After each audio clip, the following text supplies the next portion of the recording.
Understanding corruption in Cameroon and Nepal. Why Cameroonians face challenges in protesting like Nepalese. The Corruption Perceptions Index, CPI, created by Transparency International, is a tool that measures how corrupt a country's public sector, government and public services, is perceived to be. It gives each country a score from 0 to 100, where 0 means very corrupt and 100 means very clean. A lower score and a worse ranking, out of 180 countries, show that people see more corruption in that country. The table we've looked at compares Cameroon and Nepal from 2020 to 2024, showing their CPI rankings, scores, and which country is seen as more corrupt each year.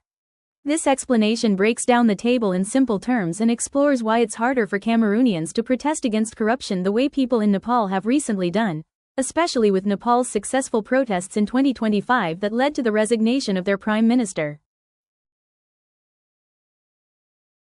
Explaining the CPI table. The table shows that Cameroon has been viewed as more corrupt than Nepal every year from 2020 to 2024. Here's what the numbers tell us. Cameroon's scores and ranks. Cameroon's CPI scores stayed low, between 25 and 27 out of 100, over the 5 years. Its ranking improved slightly from 149th in 2020 to 140th in 2024, but it's still among the more corrupt countries. A score of 26 or 27 means corruption is a serious problem, far below the global average of 43, which is the typical score for countries worldwide. Nepal's scores and ranks. Nepal did better, with scores between 33 and 35. Its ranking also improved, moving from 117th in 2020 and 2021 to 107th in 2024.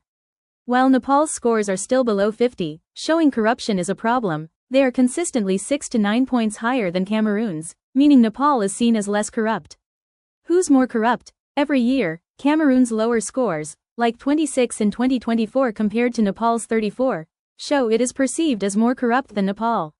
This gap has stayed steady, with Cameroon always trailing behind. In short, both countries struggle with corruption, but Cameroon's situation is worse, and its progress has been slower. Nepal has shown some improvement, partly because of public actions like protests, which we'll explore next. Nepal's success in fighting corruption. In September 2025, Nepal saw a powerful movement led by young people, especially Gen Z activists, who used social media to organize protests against corruption and nepotism, when leaders favor family or friends for jobs or benefits. These protests started over a controversial social media ban but grew into a larger outcry against corrupt officials. The Nepo Kid social media trend called out the lavish lifestyles of politicians' children, believed to be funded by corrupt practices. Despite violent clashes that led to at least 19 deaths and hundreds of injuries, the protests forced the government to lift the social media ban and, more importantly, led to the resignation of Prime Minister KP Sharma Oli on September 9, 2025. This was a huge win for the Nepalese people, showing that public pressure can lead to real change, even in a country where corruption is a big issue. Nepal's 2024 CPI score of 34 shows it still has work to do. Why Cameroonians can't easily protest like Nepalese. While Nepal's example is inspiring, Cameroonians face much bigger obstacles in organizing similar protests against corruption. Here are the key reasons why it's harder for Cameroonians to act like the people of Nepal. Tighter government control. Cameroon's government is known for being highly authoritarian, meaning it has strong control over the country and limits freedoms. The government often cracks down on protests, arrests activists, and restricts free speech.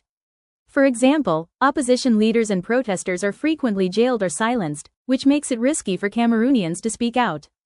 In Nepal, while protests faced violence, the government eventually gave in to public pressure, suggesting a bit more room for public action. Limited press freedom. In Cameroon, the media is heavily controlled or influenced by the government. Journalists who report on corruption risk harassment, arrest, or worse. This makes it hard for people to learn about corruption or share their frustrations publicly. Nepal, on the other hand, has a more open media environment, and social media platforms like X played a big role in spreading awareness and organizing protests in 2025. Weak civil society. Civil society groups, like non-profits or community organizations, are crucial for organizing protests and pushing for change. In Nepal, activists and youth groups were able to come together and use social media to rally people. In Cameroon, civil society is weaker, with fewer independent organizations and less freedom to operate. Many groups are either controlled by the government or too afraid to challenge it. Access to technology. Nepal's protests were boosted by widespread use of social media, which allowed young people to share videos, posts, and messages about corruption. In Cameroon, internet access is less widespread, especially in rural areas, and the government has a history of shutting down the internet during times of unrest. For example, in 2017 and 2018, Cameroon imposed internet blackouts in English-speaking regions to stop protests, making it hard for people to organize or spread their message. Cultural and political differences. Nepal's recent protests were driven by a younger generation frustrated with corruption and inequality. In Cameroon, while many people are upset about corruption, there's less of a unified movement. Long-standing ethnic and regional divisions, combined with fear of government retaliation, make it harder for Cameroonians to come together for large-scale protests. Nepal's protests also benefited from global attention, which put pressure on the government, while Cameroon's issues often get less international focus. Economic and social barriers. Corruption in Cameroon affects everyday life, from bribing officials for basic services to favoritism in jobs. But many Cameroonians are focused on survival, dealing with poverty and unemployment, which leaves less energy for organizing protests. In Nepal, the youth-led movement was energized by a sense of hope and possibility, partly because of their access to education and digital tools. What this means. The CPI table shows that Cameroon has a tougher corruption problem than Nepal, with lower scores and worse rankings every year.